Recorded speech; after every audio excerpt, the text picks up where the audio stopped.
So I'll be talking a little about the security concerns and how using the SIP phone, SIP endpoint to help to overcome the security concerns.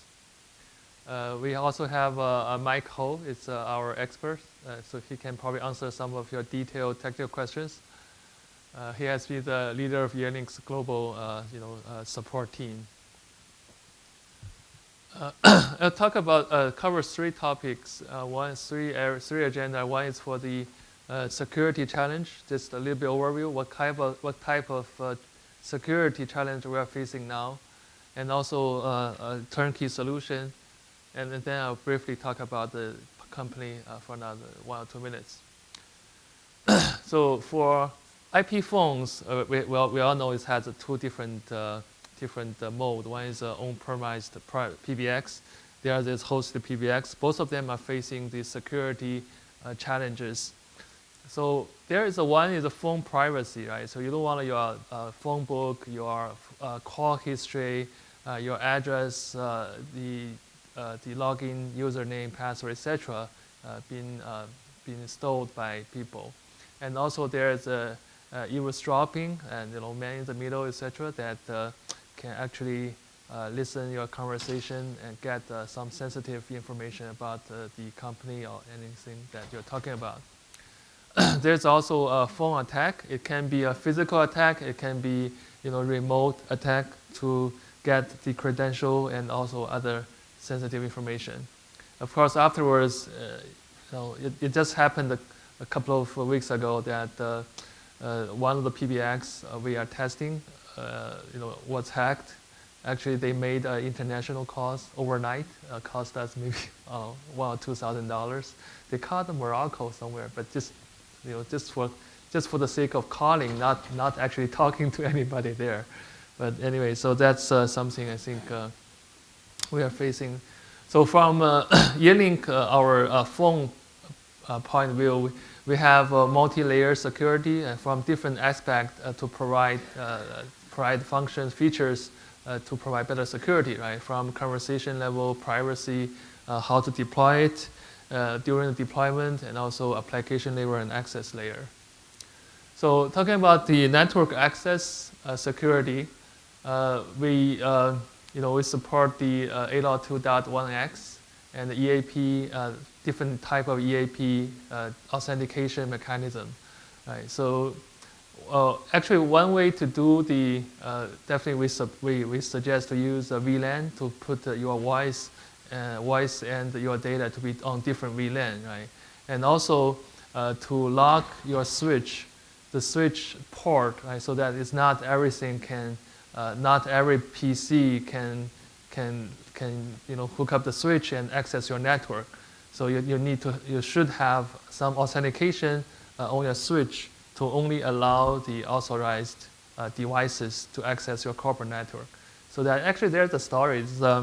There's a guy, he went to MIT, and he just broke into a basement and then used his PC to plug into the Ethernet port there, and he was able to steal about 400,000 academic papers, which normally you need to pay for that. It's probably around maybe $500,000 worth of it. So he was caught, but definitely there was a security hole that you should control your intranet to not to be attacked or to be tapped by unauthorized devices.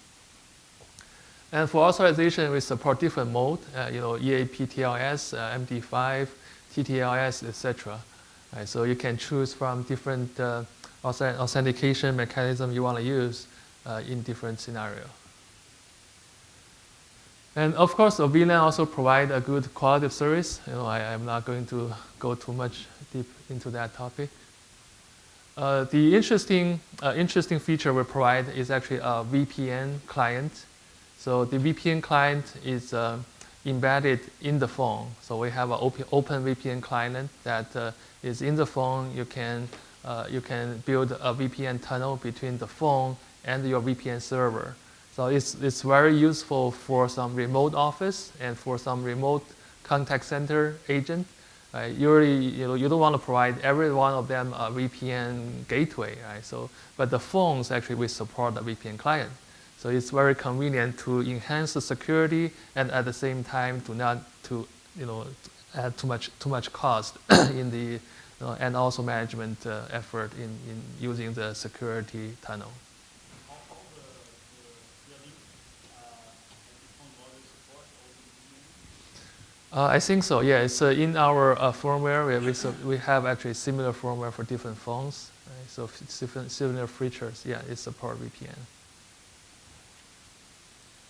And yes, I think for detailed information, probably Mike can help me to answer for which maybe some lower end phones at the processing power maybe a little bit less than probably the VPN not supported. But Mike probably can help.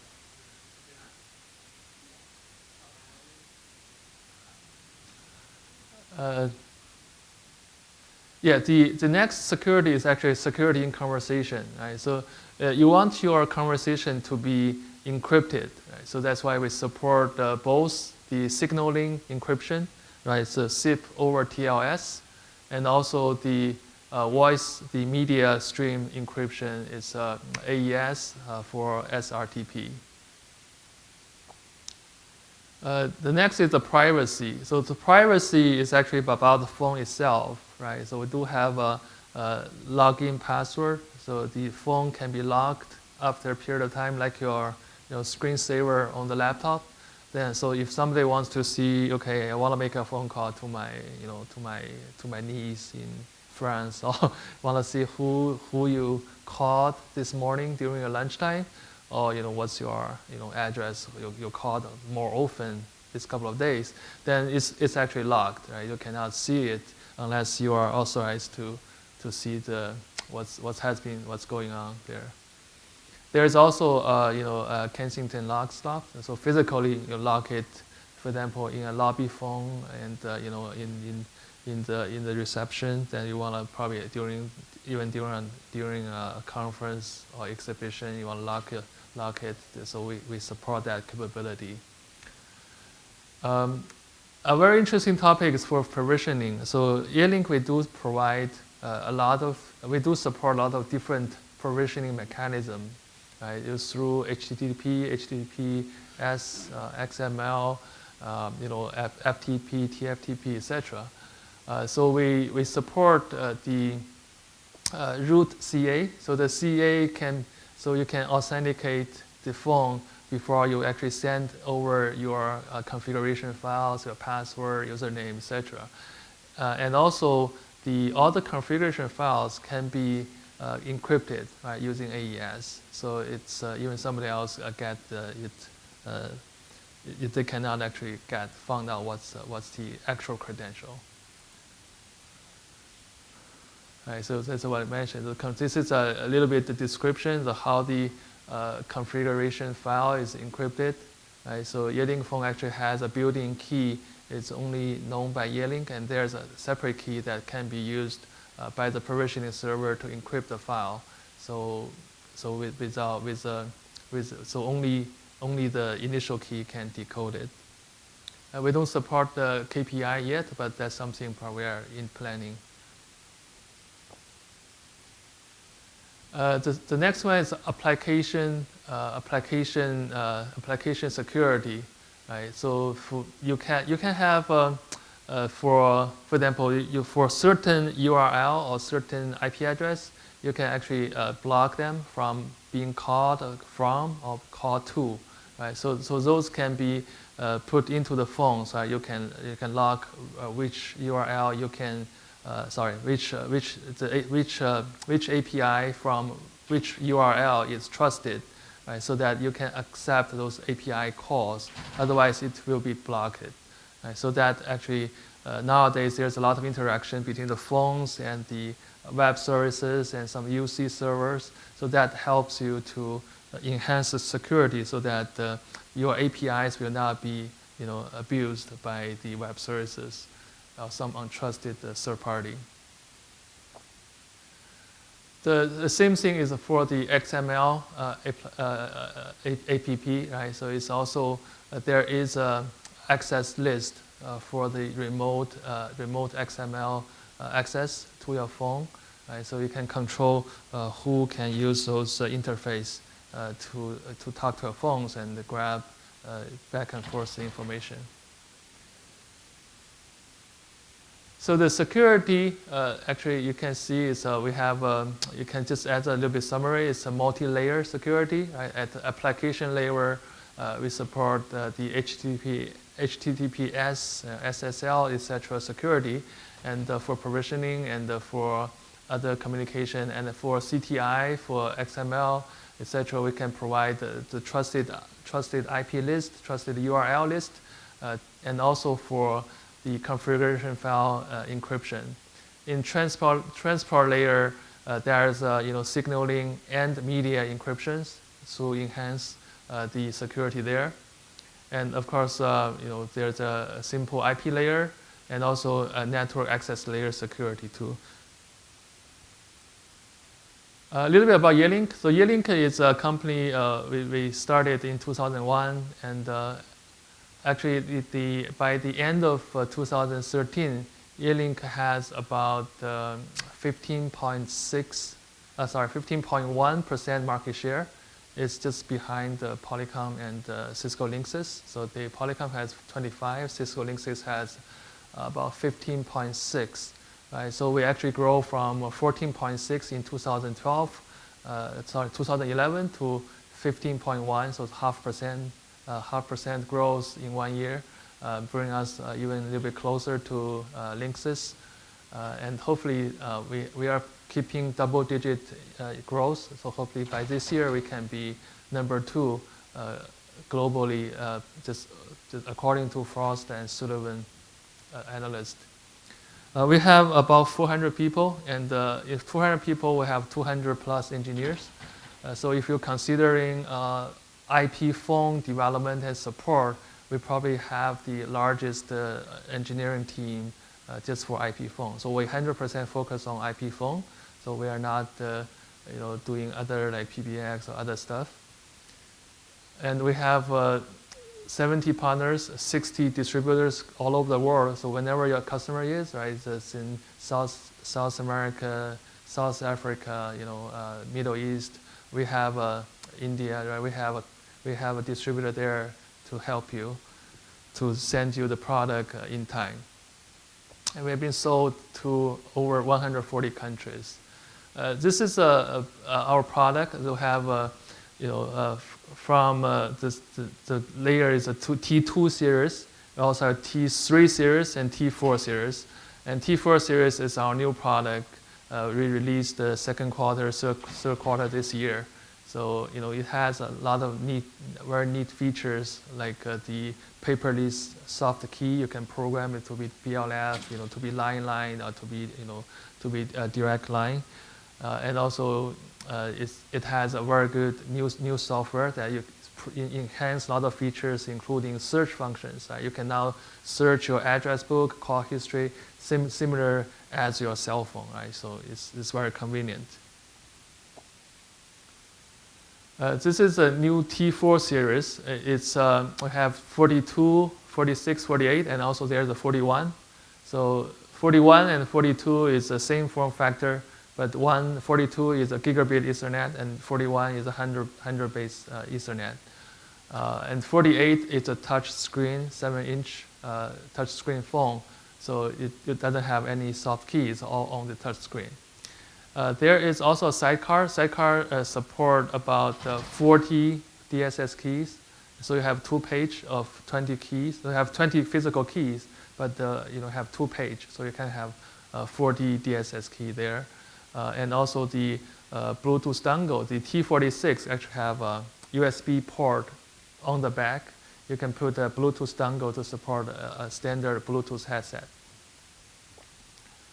This is the closed loop of the T46.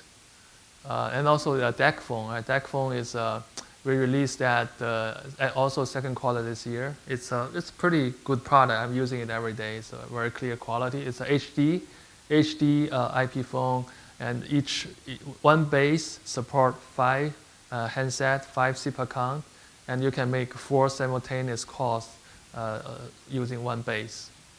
It has very good talking hours, and another neat thing is actually we use standard, AAA rechargeable battery, right? So whenever you want to replace it, then you can just go to Best Buy, go to Radio Shack to buy a rechargeable battery and put it there. It works. Okay, that's it. So how am I doing? Guess.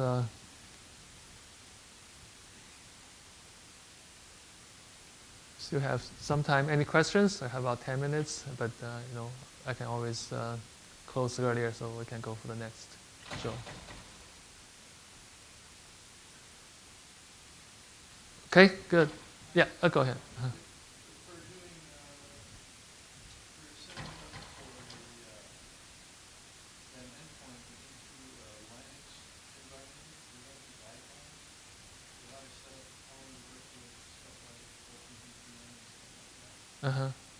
Yeah, we have documentations. Then you can send us. You just send the email to Mike@yelling.com. So Mike is our leader for global support team, and he can arrange an answer for you. We send you the documents. We have a lot of documents to work with Asterisk, work with Linux, right? Work with VPN servers, and how to do provisioning, and we also have remote provisioning, redirectional services, etc. You can use it, and we can send you documentation and set up account for you to use it.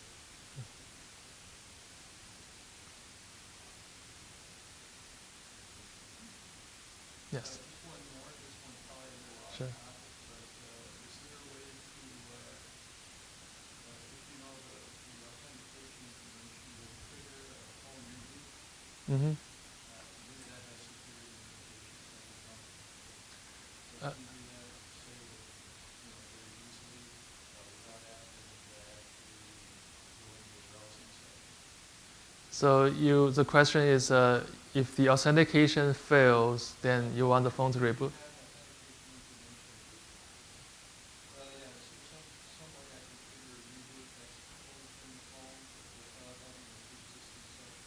Is there some way of getting supposed to trigger a reboot? I have to let Mike to answer that.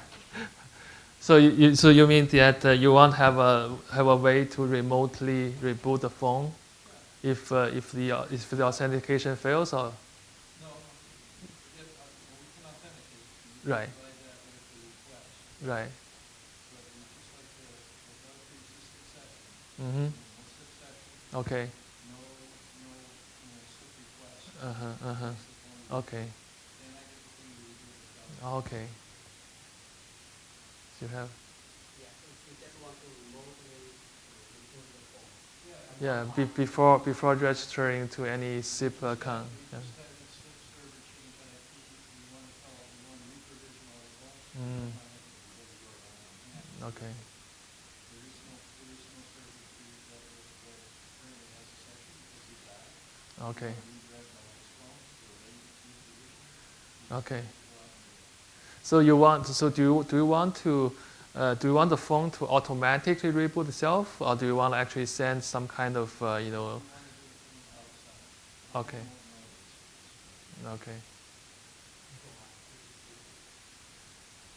Actually, we have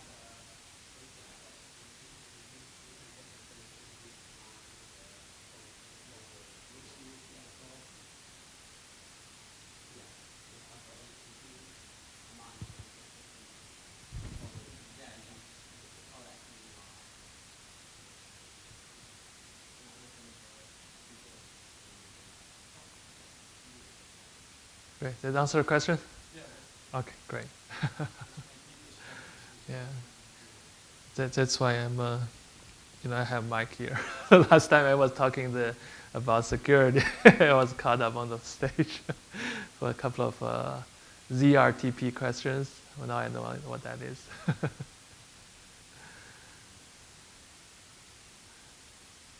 Okay, thank you very much. And yeah, let us know if you have any questions. Right. So Mike is always be the technical contact. If you have any business related or you want to do more partnership, just send to me. So I'm Wei Tang, WEITANG @yelling.com. Right, thank you.